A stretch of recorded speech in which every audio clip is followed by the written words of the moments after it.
Hello, this is David Rovics with another episode of Discussions with David. Since the pandemic hit and made touring and performing impossible, I've taken to broadcasting interviews with people on the internet 2 or 3 times a week, usually at 10 a.m. Pacific time on various platforms, including the Facebook pages of Popular Resistance and KBOO Community Radio here in Portland, Oregon. But today it's a special 4 p.m. edition. All these interviews also then go out in podcast form afterwards, which you can find if you look up This Week with David Rovics on any podcasting platform, or just go to davidrovics.com or get the David Rovics mobile app.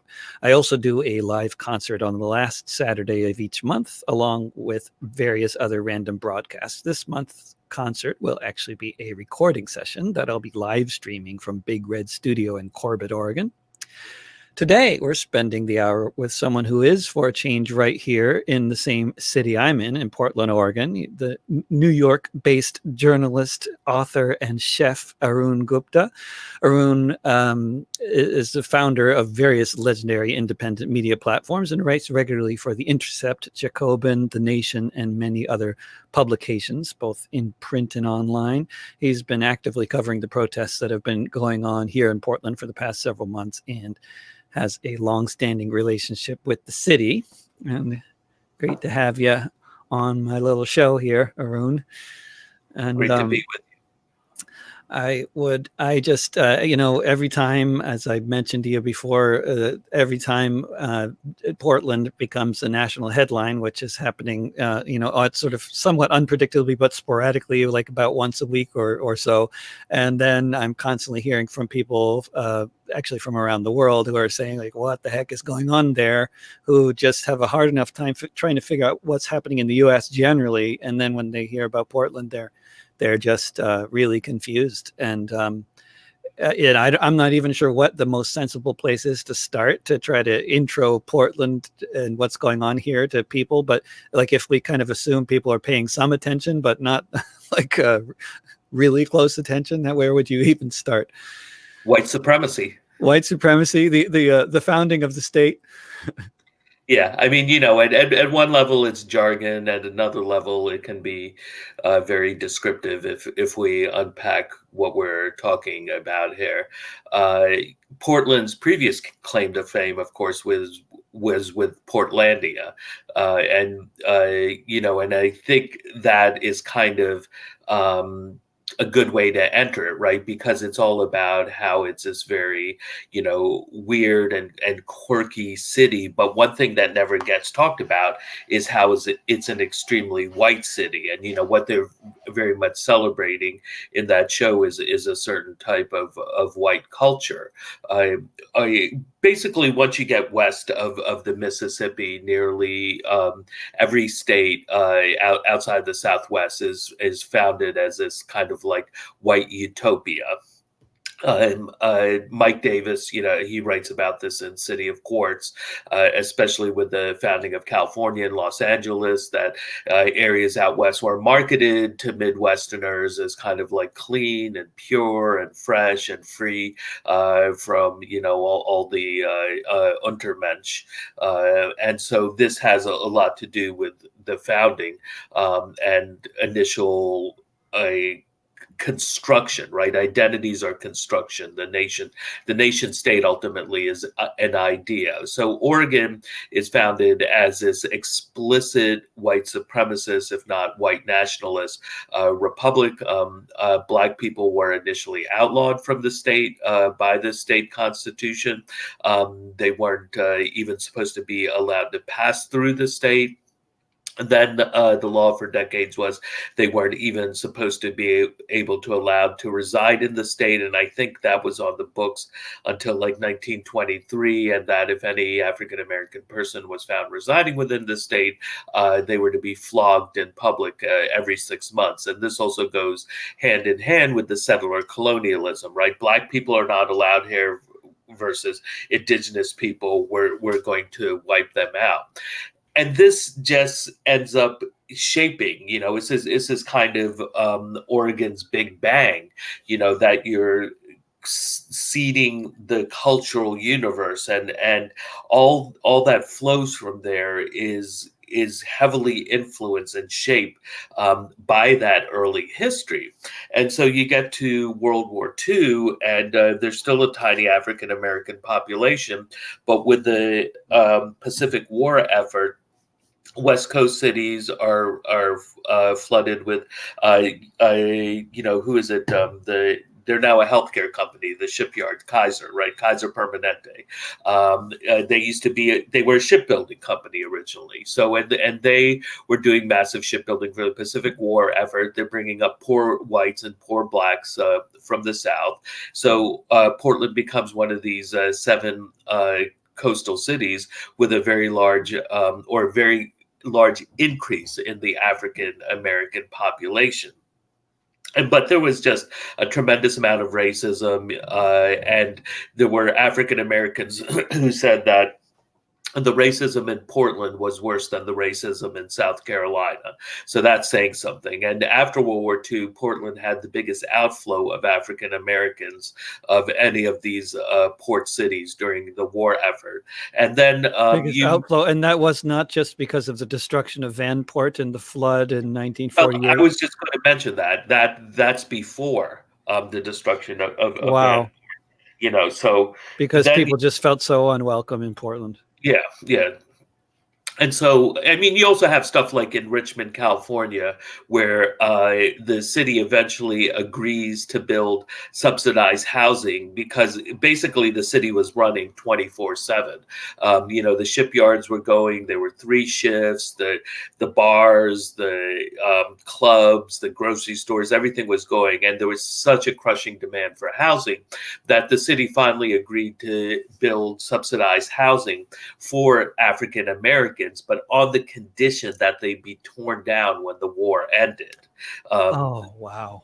Yeah. So this is, I mean, the racism, and I don't want to there's a whole issue, we can potentially get into with the left. I wrote about this recently in a lengthy post on Facebook about how there's this kind of like liberal attitude, which I think you also find on the left as well, that racism is unchangeable. And so it feeds into this kind of like class denialist identity politics. We don't want to say that racism is completely fixed and unchangeable. It's a social phenomena. So of course it can be changed, and we can, we want to change the conditions and ideology of society so we can eventually eliminate racism. But in terms of back to Portland, so from this history in you get this small African American population. You also have this whole history of Klan movements that then starts to, by the 70s and 80s, you get the rise of neo-Nazi Christian identity movements. They want to make the Pacific Northwest this kind of, again, a white utopia. And if we think about what America is, the idea of America, and you see this very much on the right and left, secular religion, America is utopian separatism, right? From the beginning, it's this idea that a group of people can basically create their ideal community. And so you have wonderful experiments and you have horrifying experiments. And so when we get to the 70s and 80s, you still have a lot of this kind of racist violence. And in fact, there was an Ethiopian man who was murdered in not too far from the city center. I think, what's his name? Mulugata Sarah. Right. In fact, now what's considered a very Tony neighborhood, Laurelhurst, there's a fine steak restaurant, if that's your thing, right near the park where he was murdered. But the neo-Nazis also end up leading to the development of a strong anti-fascist movement. And, this is certainly coming, kind of the ripple effects of the counterculture. And I'm not an expert, I think there must be more to it, right? And I think this is where the Portlandia stuff comes in, that, Portland, it's a city where young people go to retire. Portland used to have a very low cost of social reproduction. In other words, you didn't need to make much money to afford housing. Yeah. You could bike around. It's like really you could, 20, 30 minutes was probably the furthest you ever needed to bike if to do errands. Rents even into the 2000s. I've been told by people they were like under $300 a month. There's a lot of people who grow their own food, a lot of bartering. And so it kind of created this, like, I think, quirky left counterculture. And that developed into this kind of like, starting in the 80s, this anti-fascist movement. And it also had, obviously it's liberal and progressive and elements as well, and also with small socialist elements in terms of organized socialist, at least. Portland also became infamous for its large demonstrations. I believe it was George Bush Sr. who gave Portland the nickname of Little Beirut Yep. because of raucous demonstrations here. And then during the Iraq War, when W came to town, there was a very large demonstration, I believe, like for Portland, at least it was over 5,000 people. And again, very raucous. So it had this whole kind of tradition of left political activism, and the neo-Nazis and the white nationalists were essentially chased out of town, but they're still in the region. And so we fast forward to the Trump era, and so you have these kind of two divides. You have this white progressive left, and then there's also this very much this a reactionary white community. A lot of them are just kind of more standard middle class reactionaries, right? They're the homeowners. They're concerned about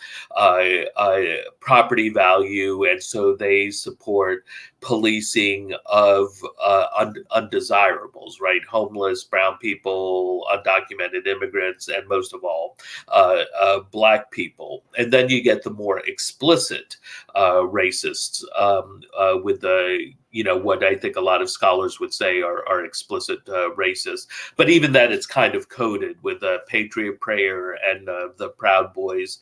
Those are two of the more prominent groups. And in a lot of ways, the Trump campaign itself is just a big tent of racists, right? And I think it's pretty clear at this point that Trump is a fascist. You have this just really dumb mainstream media debate going on, like, oh, is Trump a fascist or not? And they keep coming to the conclusion, well, he's not, because we don't actually have fascism.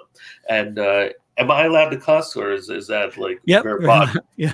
Well, he doesn't have a German accent, so how this seems like that's some journalists they're like, oh, well, he can't be a fascist. He's not German, or I mean, it doesn't. I'm not quite clear what their definition is. Although I was going to ask you about the fascist thing in particular, because somebody I interviewed recently, a professor at the University of Massachusetts from Argentina, Graciela Monteagudo, she was saying that in her view, a lot of the fascist comparisons are overblown, and Trump is really more like a banana republic, kleptocratic sort, rather than like a well-oiled fascist fighting machine sort, Oh, you see, that's what I'm getting at. It's a question of, is he a successful fascist? That's a different question. That's a completely different question, because no one out there would be saying like, well, Bernie Sanders isn't a socialist. We don't live in a socialist country. That's like, no, he is an avowed socialist. Now, Trump isn't an avowed fascist, though he. When you're like anti-fascist, normally in terms of syntax, those two would cancel out and make you a fascist. But, he's an this blood and soil ethno-nationalist who glorifies violence for the supremacy of national glory, and to impose these severe reactionary norms around identity, particularly race, gender, sexual orientation, and citizenship. Right. I mean, citizenship isn't really an identity like the others, but it's all about who is the nation, and who belongs in the nation. And he has this very much, I mean, even that professor admits, well, he's like a dictator. Sure, he may be comical, he may be bumbling, he may be in many ways ineffectual, but everything that we see is consistent with a fascist ideology. And whether he's successful in implementing it, though, is a completely different question. And so, the fact that you have these type of like irregular uh, there's somewhere between like vigilante mobs and like state-sponsored extrajudicial militias, right? Because Trump is explicitly endorsing these mobs of violent armed men to go carry out violence, to impose this order. And we also see a lot of state complicity, if not like direct support for them.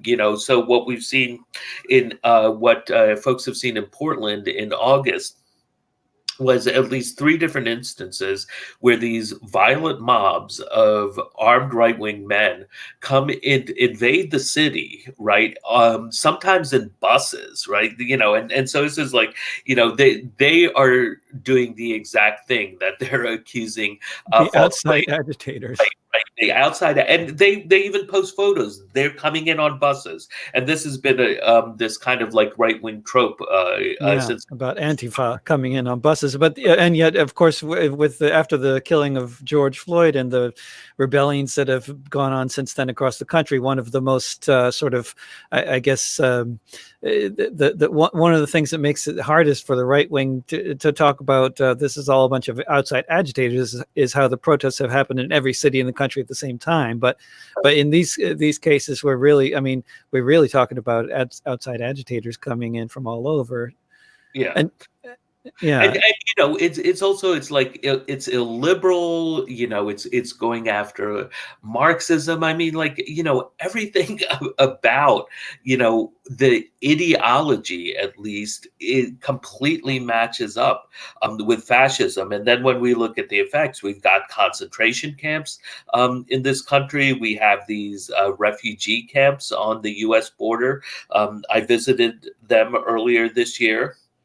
Never before in U.S. history have there been mass refugee camps on the border. I've talked to historians about this, and they're like, there's simply no parallel. At one point, it was estimated there were over 60,000 refugees who were camped out on the U.S. border who were trying to get in. This is before the pandemic, because already, Trump was making illegally shutting down the asylum process. That's another point to remember, that a lot of his acts in terms of immigration are completely illegal. And so the reason I mention those refugee camps is they're kind of like proto-death camps.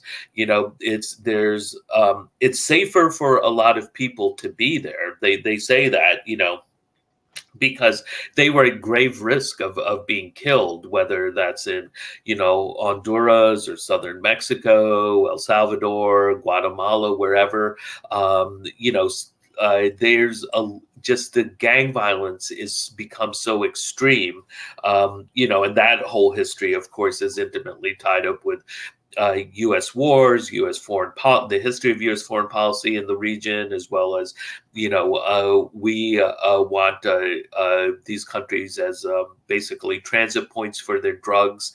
So they send us drugs and we send them guns. And that, we talk to people whose family members were just, butchered in just, like their bodies chopped up in front of children in horrifying way. And so they are literally fleeing for their lives. And But they're safer, you say, on the border, or people say that they're safer on the border than if they stayed home in Guatemala or Honduras? it is. But on the border, there's um, there's cartels that are. It gets complicated because the cartels also see them as a business opportunity. So in Matamoros, they're refugees who are able to afford housing, and so the cartels, the Gulf cartel, Golfo cartel, is just like, hey, they're honest businessmen, so they're renting out apartments. There may be, especially to a lot of refugees coming from Cuba and Venezuela who have more means, or refugees who have relatives in the U.S. might be able to scrape together a couple of $100 a month. Then their services, right? They need to buy food, they need clothing, and on and on. But there's still people preying on them. They're still living in these, imagine living outdoors for more than a year. I'm in touch with people down there who've been now living camping for like 16 months.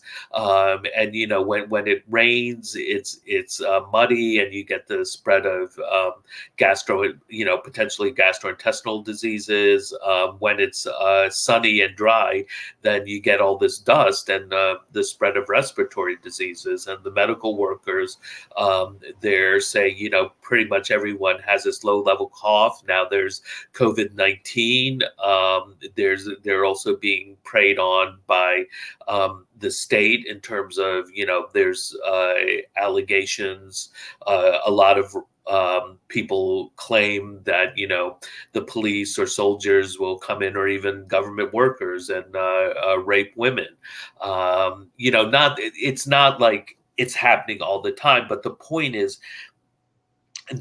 we can see that this is creating a foundation for death camps, right? Because as social destabilization increases, as climate chaos increases, more and more people are going to look to flee. And having this iron wall at the border, the logic, unfortunately, becomes very compelling that, hey, the U.S. will just outsource its death camps to Mexico. And the Mexican elite, of course, they don't give a shit. You give them enough money and they'll be happy to do the dirty work of Americans. So this is, what we're talking about is Trumpism, fascism, and I really think, like, sure, let's have this debate, but it just to say, just because he hasn't succeeded in creating a fascist state does not mean he sure as hell isn't trying, or that him and his followers do not have this ideology at heart. And when you see them, right, I'm pretty active on Twitter. Folks can follow me there, and it's just like I constantly have these Trumpkins like coming after me, talking about civil war, talking about wiping out Antifa, talking about wiping out Black Lives Matter. They have this genocidal impulse, right? Because they also wipe out immigrants. And, Black Lives Matter is, it's just like, if you want to wipe out Black Lives Matter, you're just saying you want to wipe out Black people, And it's just like, and even if you don't want to do it now, it's like, this is where the logic leads.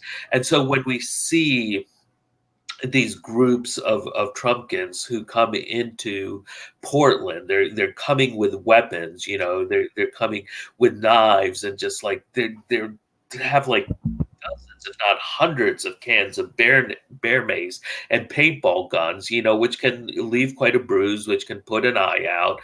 Yeah. And they're bringing assault weapons as well, and pistols and all sorts of things. And then the question to me, and I don't know it's a slippery slope kind of thing, and I don't know if anybody knows, sort of, if there's no clear delineation, I guess, anywhere ever historically, anywhere between necessarily like when most people feel like it's relatively safe to have a protest, and when people start to realize increasingly that it's really not safe. I mean, not that it's ever been totally safe or unsafe. I mean, it's a range, and it depends on who's involved and the time and all kinds of other questions. But increasingly, it's like you're going to run into people carrying around weapons and pointing them at you. I mean, that's like the new reality that's just now normal. Well, I think, we had this era of large mass protests that straddles the end of the Cold War to the beginning of Trumpism. So you go back, you had the massive Sane Freeze March in Central Park. That was I think like 500,000 to 1 million people in, I believe, 1982. Yeah. It was to calling for disarmament of both the U.S. and the Soviet Union. And from there, you get, there's a lot of marches going on in terms of small marches going on in terms of around Central America, El Salvador, Nicaragua, but you also get bigger protests around women's rights, gay rights, and in the 90s, we also saw that as well. And then you get the whole anti-globalization era, global justice movement kicking off with Seattle. And then we go into 2000s and you just start to see one massive march after another, right? There's all the anti-war stuff around 9/11. There's the Day Without an Immigrant, which, when was that? Was that 2005, I believe? And in 2006, there was some really big immigrant-led protests. Yeah. And so that's, that those are actually the kind of the closest the U.S. has ever gotten to a general strike, where you saw these mass walkouts by, in cities like, 3, 4, 500,000 immigrants were just, they were shutting things down for a day. Chicago, Los Angeles, New York City, Dallas. Yeah. Yeah, you get the environmental movement, and so you do like the People's Climate March in 2014, and so the thing is, like, you get these huge protests, and you don't have to worry about like armed right wing assault, and often you don't even have to worry about like that much state violence. But there's also a relation, right? Kind of the less of a threat you are, the less of an effect it seems to have. And so, we would see these huge anti-war marches. I mean, in 2003, it was like it was almost like every week there was like two, because I was going to a mall on the East Coast in New York, in DC, and Boston. Like, it was 2, 3, 4, 500,000. There must have been 7 or 8 of those in the first few months of 2003. But we didn't stop the war, and same with the People's Climate March. It just like it was completely defanged. So now, what we're seeing, I think, is we see this level of increased militancy, and it begins with Occupy Wall Street. And so it's a new type of protest. People were, I think, very dissatisfied with this kind of like you march around, you chant, you listen to speakers. Peter, Paul, and Mary play a tune, or Pete Seeger. When he was still alive. And it's very rote and boring. And the thing is, all protest is theater, and this type of like large protests had become bad theater. And Occupy Wall Street, which began in 2011, September 17, 2011, which comes in the wake of the Arab Spring, the movement of the squares in Europe, and also the Wisconsin uprising earlier this year. It was exciting theater, and it was a very different type of protest movement, and it very much influences what's going on now. Now we have this phenomena of continual protest, right? That this idea that it shouldn't just be this march and go home. Those type of marches, they can be useful successful in terms of like you are able to mobilize people, show a certain amount of strength, make people feel like they're part of something bigger, help give them the kind of like energy and excitement to go back home to their own communities to do political work. So they can serve an important purpose. And we still also, there was the March for Our Lives, the March for Science, but they don't have that type of impact that these continual protests do. That again, we first saw with Occupy Wall Street, then we saw with Ferguson. Where that was. I the term I like to use is uprising. Right? It's not Yeah. quite a riot, but rebellion to me seems to be too intentional. That, and because you get a lot of different actors in there, and you also get people who are in there for a lot of very contradictory reasons. Like you go out to these type of uprisings, and they're thrilling. Let's not deny that they're Yeah. dangerous, but that's part of the thrill. People, you feel alive out there. Yeah. Like the amount of state violence that I saw in Portland was just stunning. I was out there some of the worst nights of the violence by federal police, and I have covered hundreds and hundreds of protests, and I have just never seen anything like that in my life. It's just like, I don't want to call it a war zone because, I think that debases what a real war is in terms of the destruction, the deaths. But that's the only way I could describe what it was like to be out there, where you have 1,000 anti-fascists facing off hundreds of cops who are just firing all these sorts of weapons. They're rubber bullets and pepper balls, and flashbangs, and just tons and tons of tear gas. And they're using them as weapons too, right? They're firing these canisters directly at people. And, you just get these streets, and people are like hunkered down behind shields, and you just hear all these sounds of war, and people are choking and getting hit and bleeding. There are all these medics running through the crowd. I mean, it's just, I wrote a piece for Jadalia describing what it was like that folks can look up.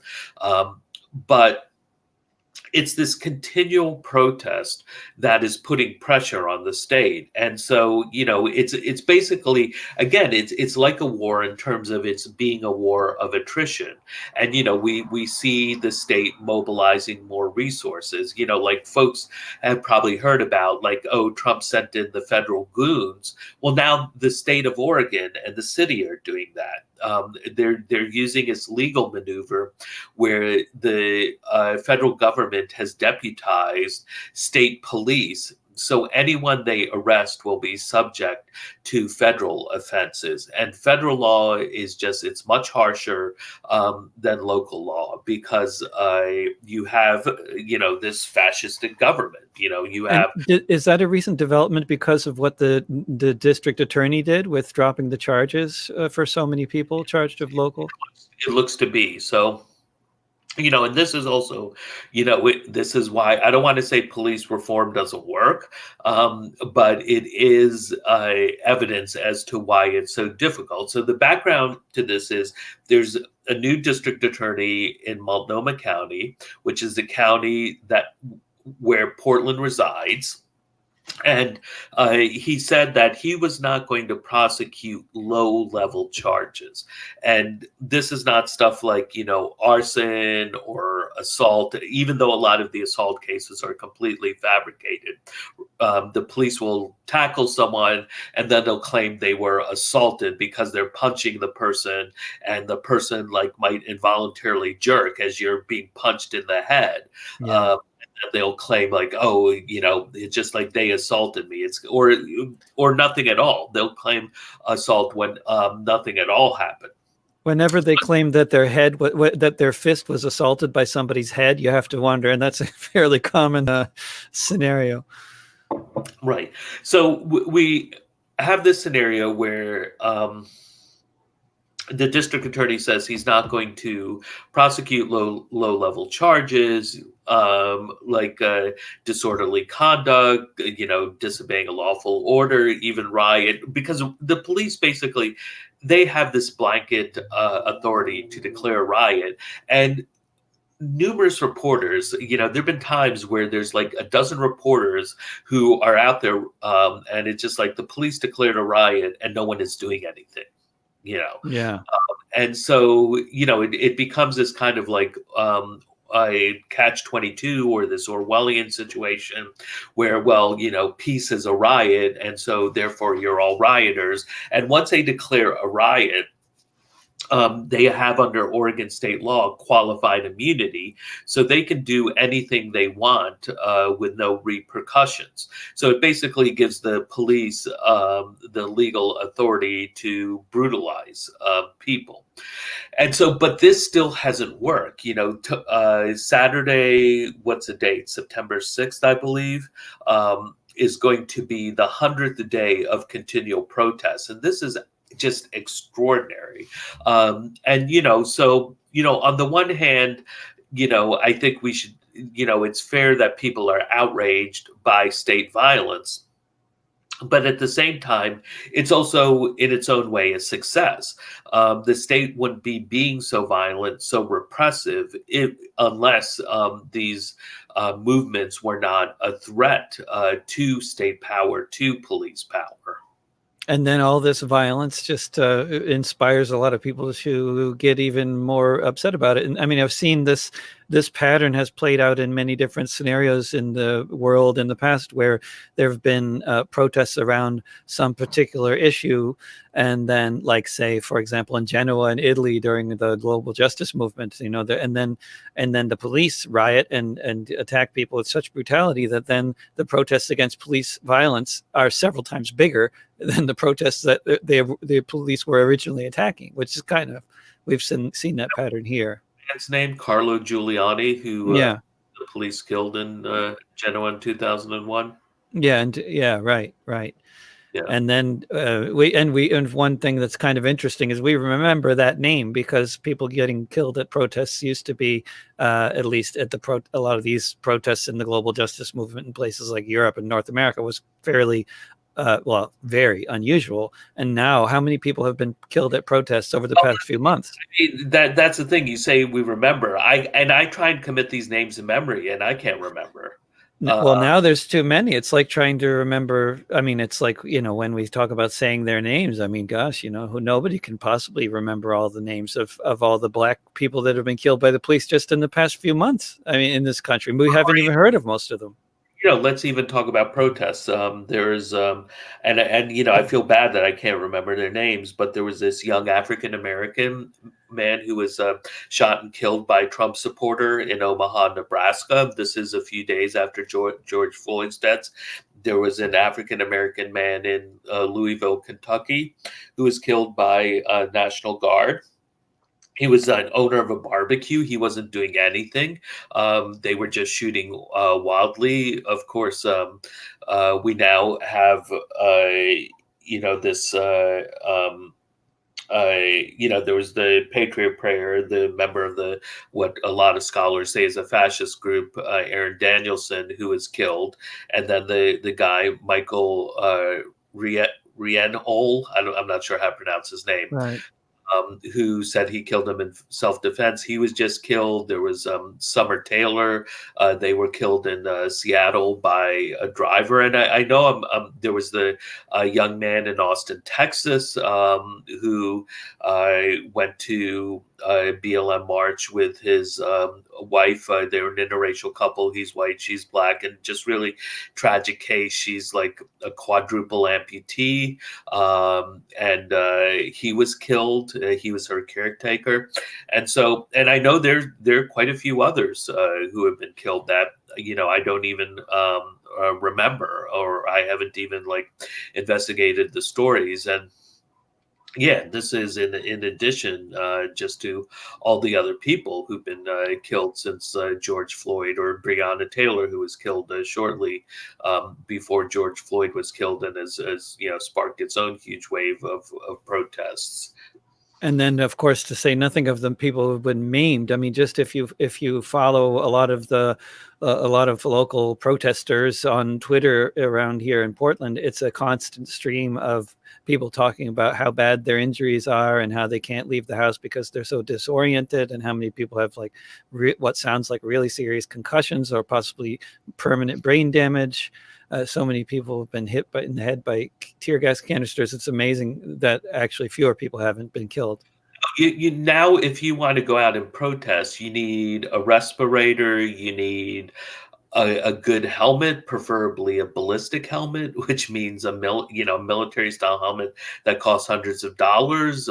People are crowdfunding for bulletproof vests. I mean, this is insane. This is to protest. And this report just came out that 93% of BLM protests were peaceful, and even the other 7%. If you look at them, the vast majority of those, probably 90% of them, would be property damage. And let's Yeah. be clear, property damage is not violence. Violence happens against another human being. Like smashing a window is not violent. In the past, I felt like there's a lot of adventurism that goes on with that. But now, it's also like, look, the only reason that so many Americans, particularly white Americans, finally said, like, oh shit, maybe we need to do something about this police brutality, was because Minneapolis was burning in the wake of the George Floyd death. Yeah, And I what think that had such a huge impact. But I wonder, when you mentioned the adventurism thing, I had to ask, because it's been something that I've thought a lot about. That, like, prior to these uprisings, prior to Occupy Wall Street, prior to especially like the uprisings in 2014, and particularly the past 100 days,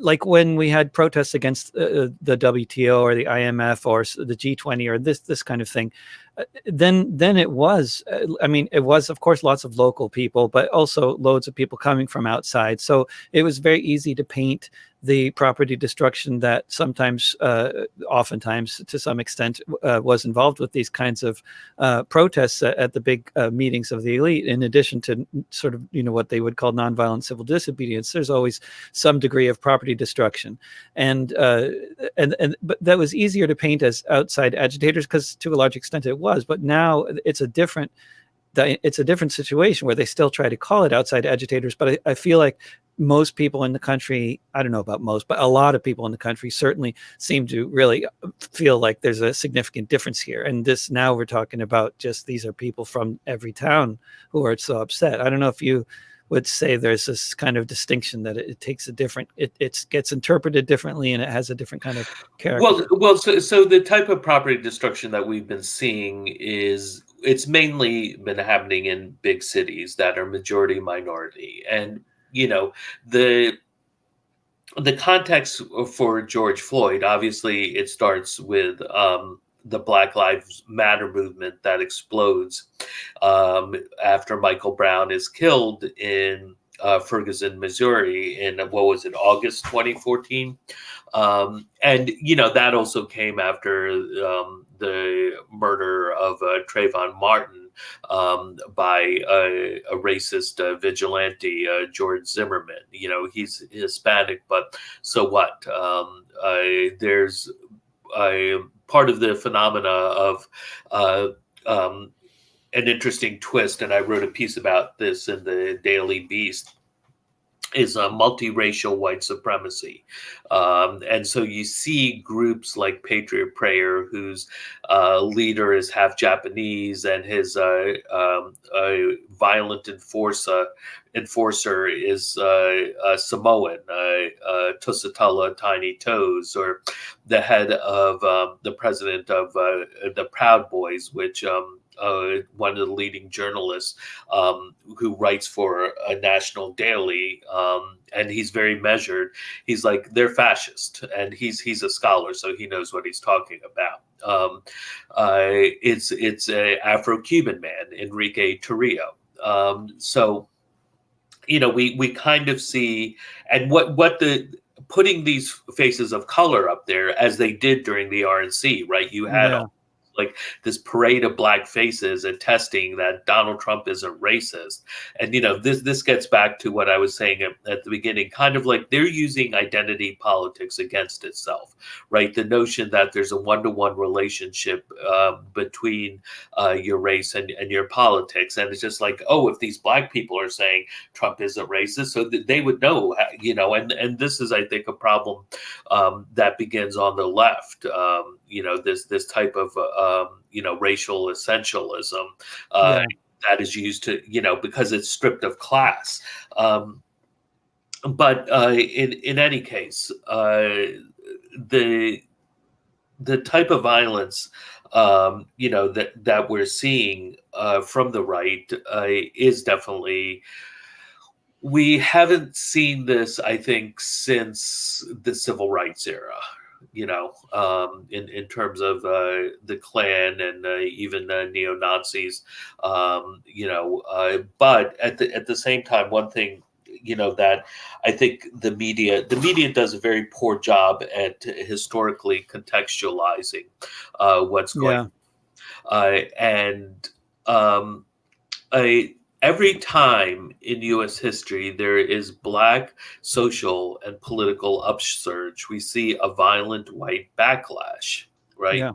And so, it's not a surprise that, with Obama president, and then after Ferguson and Black Lives Matter, that we see this violent backlash. But the thing is, when black people protest peacefully, right? Ferguson is its own thing. I think a lot of white people are beginning to understand. It's just like, look, when you see something like Ferguson happen, when you see something like Minneapolis, Baltimore, it just like people are pissed off. I think a lot of people don't understand and they have a racist reaction. It's just like, why are they burning down their own neighborhood? It's because white people are not listening, including white liberals and white progressives. Black Lives Matter as a movement was clearly and still is a peaceful movement. Colin Kaepernick takes a knee, right? You can't get any more peaceful protest.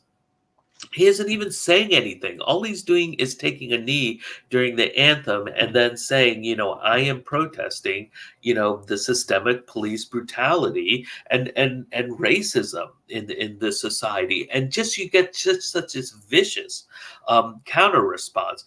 And polling showed 63% of white Americans opposed him taking a knee. Only 30% supported him. And this lines up with a huge amount of historical polling data.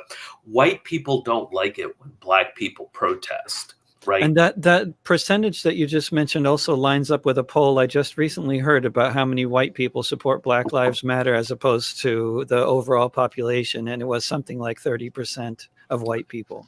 Really? That's it? Because things have kind of changed.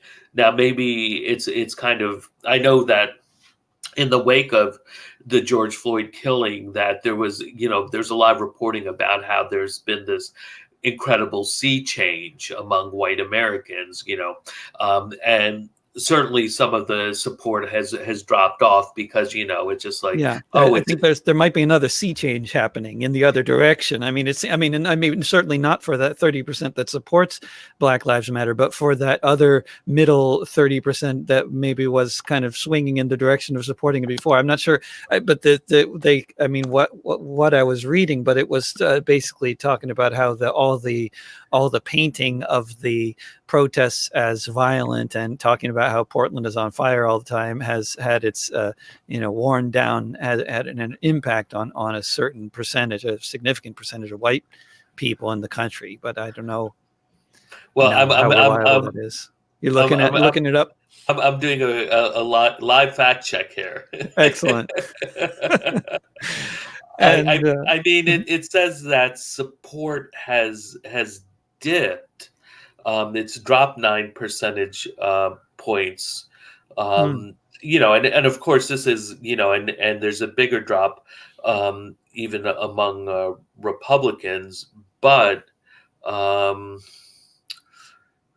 there was another poll from July 21st. So this is before, right?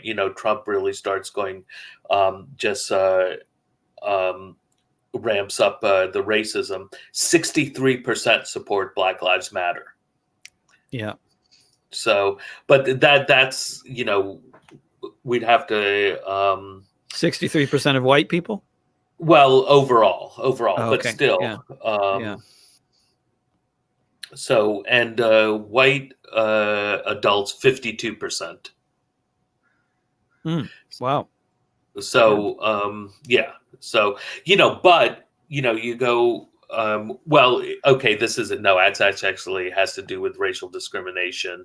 I'd have to look at the actual polling data. But in any case, I think there is or has been significant white support. I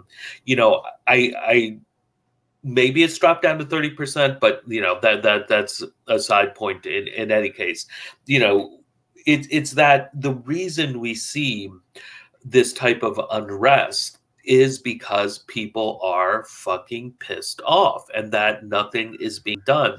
And, it's also a mistake to be like, oh, this has always existed.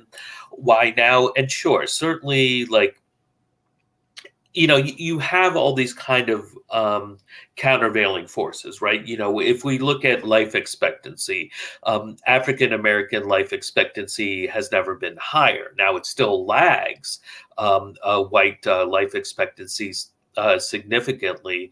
For men, it's like Black men, I think, are like 4 or 5 years behind white men, and Black women are like about 3 or 4 years behind white women. And there's also the phenomena of what's known as missing Black men, that when you start to do essentially use statistics, like using the same type of statistics epidemiologists use, there's about an excess mortality of 400,000 to 500,000 Black men in kind of this large middle range from like 15 to 55. And so when this is why, like I explained, like, look, this is why the police killings are such an important issue.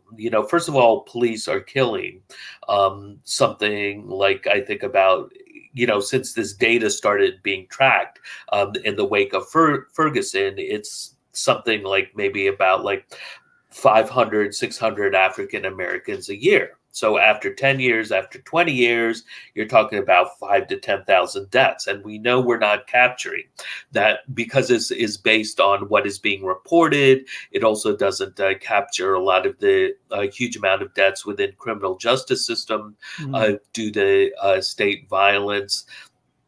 And this is just a tip of the iceberg in terms of lives that are destroyed, so, and when you start to then go through the social conditions for African Americans, the COVID-19 has exposed this, right? COVID-19 does not affect us all equally. The idea that like, oh, it's just a disease, that everyone's affected. No, it's not. It intersects, with social phenomena, like, the way that you have climatic events, but natural disasters is a contradiction. Natural disasters are human caused, right? Whether or not that hurricane, that excess rainfall, those tornadoes result in death or devastation, you have to look at the social factors.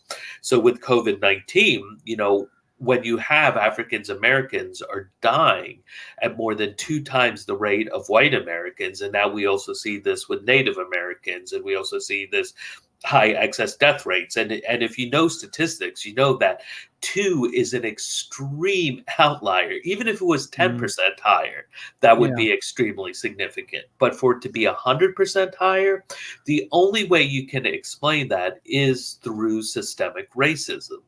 And so this is part of the reason I think, there was this kind of wake up call among white Americans, because people were becoming increasingly aware. There was all this reporting about how COVID-19 was disproportionately killing African Americans, and Trump was completely indifferent, almost sadistic in his glee. It's just like, we need to open up. And there was a very good piece in the Atlantic about this, about the racial contract, by Adam Sewer, talking about how the moment it became clear that it was African Americans who were dying in excess, came to demands from the right and supported by Trump to open the economy back up. So, it's the pandemic of racism intersects with the viral pandemic to create this type of a sea change in attitude. And now, yes, we're seeing, like, I think a lot of people who are starting to be like, oh, I supported Black Lives Matter, but this is too disruptive, this is too destructive, which is absurd, right? All this stuff about, like, Portland is burning, its downtown is destroyed. I've been stuck here for a little while, and I'm like, give me a break. It's just like, there's a couple of blocks right around the federal building where there's some graffiti on stuff. Downtown is operating fine. We have a special guest. My co-host. She's looking at me suspiciously. Your 4-year-old or 1-year-old co-host? That's my 1-year-old. Yeah. She just crashed the party. Yeah. So,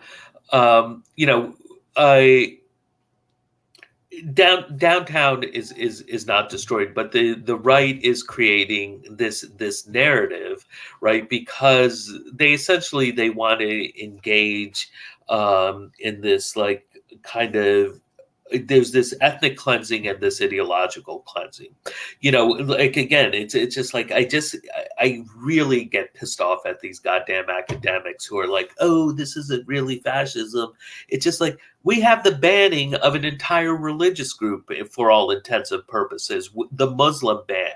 We have this banning on immigrants. Trump has shut down the border. His whole campaign was this just howl of racism from the moment he stepped down that gold escalator and said Mexicans are rapists, drug dealers, and criminals, or murderers. It's just like, it has been this primal howl of white nationalism. One of the elements that seems like sort of notably lacking, that kind of, like, I guess is what kind of makes people make the banana republic comparison, is, which, not to say that you can't be a fascist and be be a dictator of Central American country at the same time. You obviously can, but the question of, like, the question of fascists doing something useful for the working class in order to get the allegiance of the working class, or at least some elements of the working class, which it just doesn't. It's that element of Trump's efforts at fascism, like the infrastructure project that he campaigned on. You'd think that he would want to also do that to, like, get a little bit more allegiance going on there. Well, no, so they have used, even before the pandemic, it was this massive, the Keynesianism that he was engaged in. So, the demand side priming of the economy was huge. They were doing these massive increases to the military budget.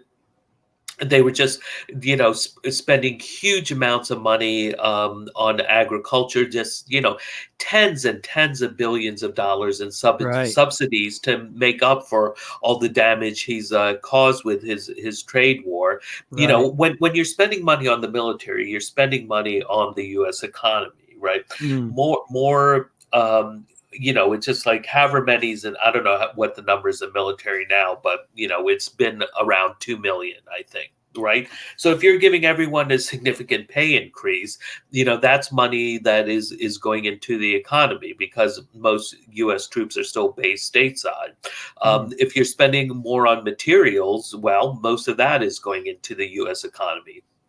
Then, to get these deals through, the Democrats, sure, they were, like, doing good parliamentary maneuvers, and they were getting Trump to agree to, like, all this social service spending.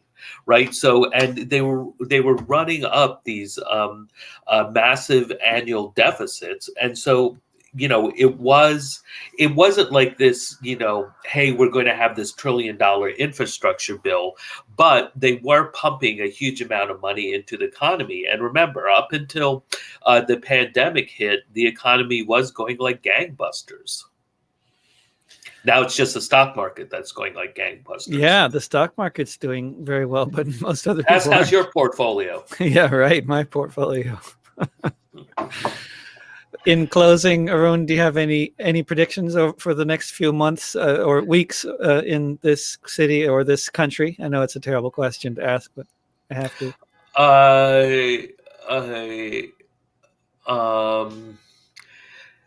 Chaos inside a shit show wrapped in a hellscape. That sounds about right.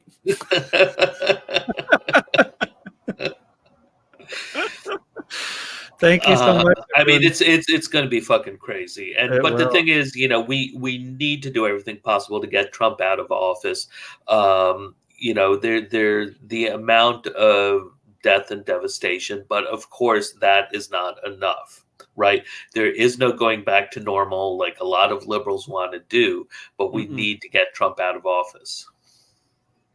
Yeah, and then once he's out of office, it'll be interesting what happens with him in opposition.